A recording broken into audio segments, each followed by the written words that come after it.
আসসালামু আলাইকুম প্রিয় চাকরি প্রত্যাশী ভাই বোনেরা। আজকে আমি খাদ্য অধিদপ্তরের উপখাদ্য পরিদর্শক পদে 2021 সালের পরীক্ষায় আসা গুরুত্বপূর্ণ অঙ্ক নিয়ে সমাধান করব। এর আগের ভিডিওতে আমি খাদ্য অধিদপ্তরের স্প্রেম্যান পদের যে গুরুত্বপূর্ণ অঙ্কগুলো এসেছিল সেগুলো নিয়ে কিন্তু আমি সমাধান করে দিয়েছি অলরেডি। তো আজকে আমরা উপখাদ্য পরিদর্শক পদে 2021 সালের পরীক্ষায় যে সমস্ত অঙ্ক এসেছিল সেগুলো নিয়ে সমাধান করবো ইনশাআল্লাহ।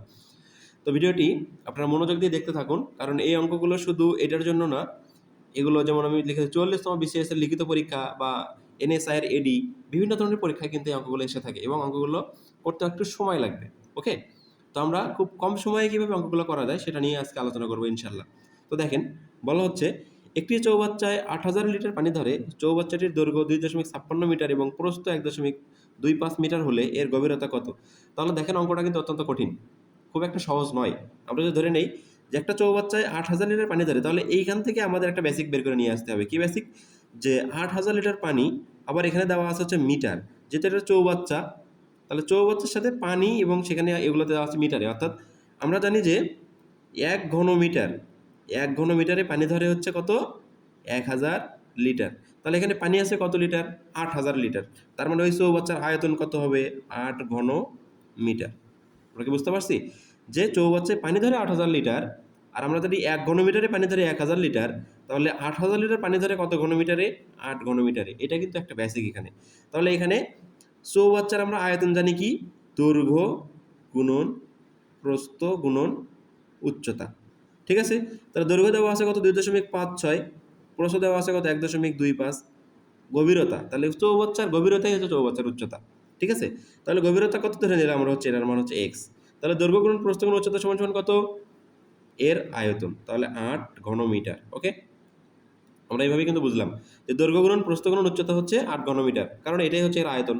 আয়তন যেহেতু 8 ঘনমিটার, অর্থাৎ দৈর্ঘ্য গুণন প্রস্থ গুণন উচ্চতা সমান সমান কত? 8 ঘনমিটার। তাহলে এখান থেকে এক্স এর ভ্যালুটা আমাদের বের করতে হবে। তাহলে আমরা জানি এক্স সমান সমান তাহলে কি আসবে? 8 ডিভাইডেড 2.56 গুণন 1.25। এখন এটাকে আমরা কিভাবে কাটাকাটি করব? যেহেতু অনেক বড়, তাই না? তাহলে 8 গুণন এই 256 থেকে আমরা কি করে দেবো? 100। এখান থেকে আসবে কত? 100 ডিভাইডেড 256 গুণন 125। তাহলে আমরা যদি কাটাকাটি করি, 8 দিয়ে 256 হয়ে গেলে কত হয়? 32। আবার এখানে কত? 4 পঁচিশে 100, 5 পঁচিশে 125। 5 দিয়ে যদি 100 কাটি, 5 কুড়ি 100। তাহলে এখানে 4 কুড়ি কত আসলো? 80। 80 ডিভাইডেড 100, দুঃখিত, 80 ডিভাইডেড 32। তাহলে 32কে 80 দিয়ে ভাগ করলে কত হয়? 80। 32 দুগুণে কত? 64, 6 4 10, 16। তাহলে 160, 2.5, 32 কত? 160। তাহলে 2 দশমিক কত আসলো? 5। তাহলে এটা আনসার কত হবে? 2.5। ওকে, তাহলে এটা দেখেন, অঙ্কটা করতে কিন্তু আমাদের মোটামুটি 2 মিনিট সময় লাগবে। ওকে, তোমাকে 2 মিনিটেই অঙ্কটা করতে হবে, কারণ সবগুলো প্রশ্ন কিন্তু একরকম হয় না। কিছু কিছু প্রশ্ন আছে আমরা খুব দ্রুতই করে ফেলতে পারি, আবার কিছু কিছুতে একটু সময় দিতে হয়। এই জন্য আমরা সহজগুলো দ্রুত করব, যেগুলো একটু ক্রিটিক্যাল বা জটিল হবে সেগুলোকে আমরা মোটামুটি 1 থেকে 1.5 মিনিট বা 2 মিনিটের মধ্যে করার চেষ্টা করব। ওকে, পরের প্রশ্নে দেখেন, বলা হচ্ছে একটি সমান্তর ধারার পিতম পদ কিউ এবং কিউতম পদ পি হলে পি প্লাস কিউতম পদ কত? এটা 44তম বিসিএস এর লিখিত পরীক্ষায় কিন্তু এসেছিল যে সমান্তর ধারার পিতম পদ যদি কিউ হয় এবং কিউতম পদ যদি পি হলে পি প্লাস কিউতম পদ কত? তাহলে দেখেন, এখানে আমরা জানি সমান্তর ধারার যে এনতম পদের আমরা জানি কত? সমান্তর ধারার এনতম পদের সূত্রটা হচ্ছে A plus N minus one into D. এটা দিয়ে আমরা অঙ্কগুলো করে ফেলবো। তাহলে যেহেতু পিতম পদ, তাহলে কত হবে? এ প্লাস এন এর জায়গায় কী হবে? পি হবে। P minus one into D কত হবে আমাদের? কিউ হবে। ওকে, আবার কিউতম পদ পি হলে, তাহলে কিউতম পদ কত? পি। তাহলে কিউতম পদ কী হবে? A plus Q minus one into D equal কত হবে? পি হবে। অর্থাৎ পিতম পদ কিউ, কিউতম পদ পি। তাহলে আমরা কিন্তু এরকম একটা দুটো সমীকরণ পেয়ে গেলাম। ওকে, এবারে বলছে পি প্লাস কিউতম পদ কত? তাহলে পি প্লাস কিউতম পদ কত হবে? A plus P plus Q minus one into D, এটাই হবে। ঠিক আছে, তাহলে এখানে যদি পি প্লাস কিউতম পদ বের করতে চাই, তাহলে আমাদের একটা ডি এর মান লাগে, একটা এ এর মান লাগে। আমরা এটাই এখান থেকে বের করে নিয়ে আসার চেষ্টা করব। এখন এটাকে যদি আমরা 1 নম্বর সমীকরণ ধরি, এটাকে যদি আমরা 2 নম্বর সমীকরণ ধরি, তাহলে 1 থেকে আমরা 2 কী করে দিব? বাদ দিয়ে দিব। ওকে, তাহলে যদি আমরা বাদ দিয়ে দিই কী হবে? মাইনাস যদি করে দেই, তাহলে এ এ কেটে যাবে। তারপরে হচ্ছে P minus one into D minus Q minus one into D. এখন এখান থেকে যদি আমরা ডি কমন নেই, আর এই পাশে থাকবে কত? Q minus P. এখানে আমরা ডি কমন নিলে কি পাবো? P minus one minus Q plus one. Okay, এরকম একটা কিন্তু আমরা পাবো। তাহলে ওয়ান ওয়ান কেটে দিব। ওকে, এ পাশে থাকলে হচ্ছে কিউ মাইনাস পি। তাহলে অন আর অন যদি আমরা কেটে দিই, এখানে আমরা কত পাইলাম? D into P minus Q, আর এখানে আছে হচ্ছে কিউ মাইনাস পি। তাহলে আমরা এটা যদি ভাগ করে দেই, Q minus P divided P minus Q, তাহলে এখানে আমরা সামনে একটা মাইনাস যদি নিয়ে দেই, তাহলে কিন্তু এটা কিউ পি মাইনাস কিউ কিন্তু করা সম্ভব এটাকে। তাহলে পি মাইনাস কিউ কেটে যাবে, থাকবে ডির মান কত আসবে? Minus one. যেহেতু অনেক জায়গা সংক্ষেপ, এই জায়গা সংক্ষেপের কারণে আমি কিন্তু খুব একটা সমস্যার মধ্যে হচ্ছে। ডি এর মান আমরা পাইলাম কত? মাইনাস ওয়ান, অর্থাৎ আমরা ডি পেয়েছি কত? Minus one. এখন এই ডি এর মানটা যদি আমরা এখানে বসায় দেই, তাহলে কিন্তু আমরা কিউ এর একটা মান পাবো বা এ এর একটা মান পাবো। ওকে, তাহলে ডি এর মান কত আসলো? Minus one.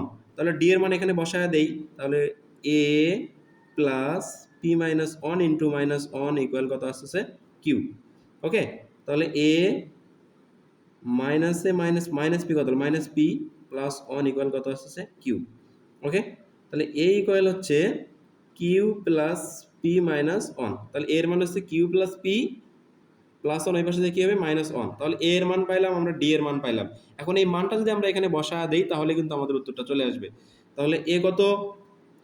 Q plus P minus one plus P plus Q minus one into minus one. Okay, তাহলে এখানে আসছে যে Q plus P minus one, minus দিয়ে গুণ করে দিতে হবে, minus P minus Q plus one. তাহলে দেখেন প্লাস কিউ মাইনাস কিউ কেটে গেল, প্লাস পি মাইনাস পি কেটে গেল, মাইনাস ওয়ান প্লাস ওয়ান কেটে গেল, তাহলে কত? জিরো। তার মানে দেখেন একটি সমাধান দ্বারা পি তমপদ কিউ, কিউ তমপদ পি হলে পি প্লাস কিউ তমপদ মান কত হবে?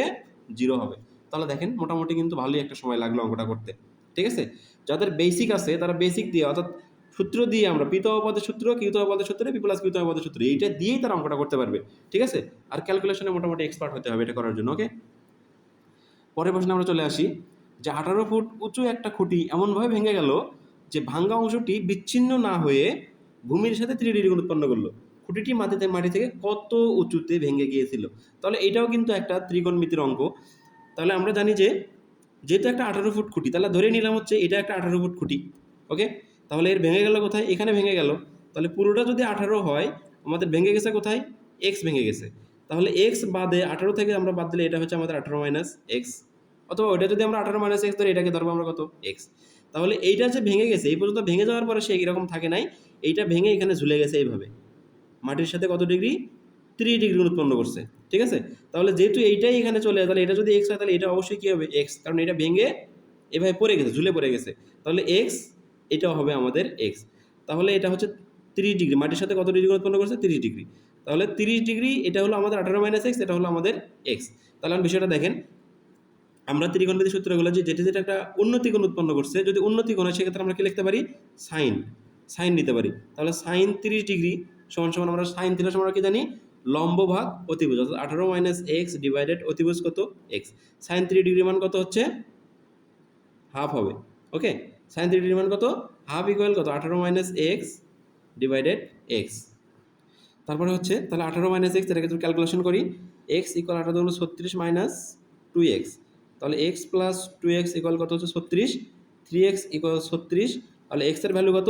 এক্সের ভ্যালু 36 থেকে 36কে 3 দিয়ে ভাগ করলে কত?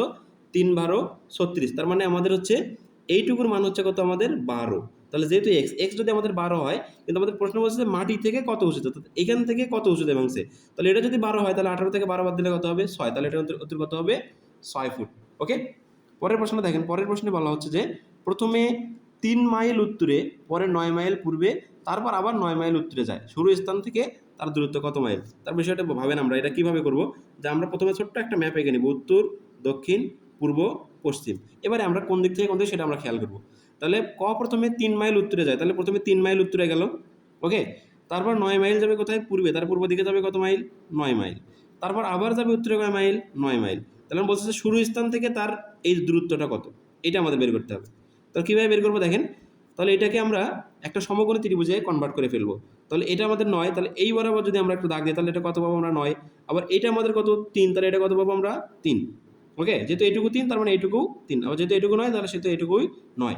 তাহলে এখানে গেল হচ্ছে এখান থেকে এইটুকু 9, এখান থেকে এইটুকু হচ্ছে 3, আর এখান থেকে এইটুকু কত 9। তাহলে এটা কিন্তু একটা সমকোণী ত্রিভুজ হয়ে গেছে। তাহলে এই সমকোণী ত্রিভুজের অতিভুজ আমরা বের করতে পারবো না, আমরা পিথাগোরাসের সূত্র দিয়ে বের করতে পারবো। ওকে, যে আমরা জানি অতিভুজের উপর স্কয়ার সমান সমান লম্বের উপর স্কয়ার মানে ভূমির উপর স্কয়ার। তাহলে এটাকে যদি আমরা x ধরে নেই, x স্কয়ার ইকুয়াল লম্ব কত, লম্ব হচ্ছে 9 আর 3 কত 12, তাহলে 12 এর উপর স্কয়ার প্লাস ভূমি কত 9, তাহলে 9 এর উপর স্কয়ার। ওকে, তাহলে x স্কয়ার সমান 12 12 কত 144 প্লাস 81, তাহলে x স্কয়ার সমান কত 225। তাহলে x এর ভ্যালু কত হবে √225, তাহলে 225 রুট করলে কত হয় 15। তার মানে তার সরাসরি যে দূরত্ব এটা হচ্ছে কত 15। কোথায়, এই যে 15 মাইল হবে, এটা হবে উত্তর। তো খুবই গুরুত্বপূর্ণ 4টা অঙ্ক কিন্তু আমরা এখানে সমাধান করলাম। যারা বুঝতে পারেন নাই, তারা কোথায় বুঝতে পারেন না সেটা অবশ্যই কমেন্টে জানিয়ে দিবেন, এবং আশা করি অনেকেই বুঝতে পেরেছেন, এবং যারা চেষ্টা করে তারা সফল হয়। তো আমি চাই যারা আমার ভিডিওগুলো দেখে তারা এই প্রশ্নগুলো বা এই প্রশ্নগুলো পরীক্ষা আসলে পারে তারা যেন পরীক্ষাটা ভালোভাবে দিতে পারে, এবং সবার জন্য শুভকামনা রইল। ধন্যবাদ সবাইকে।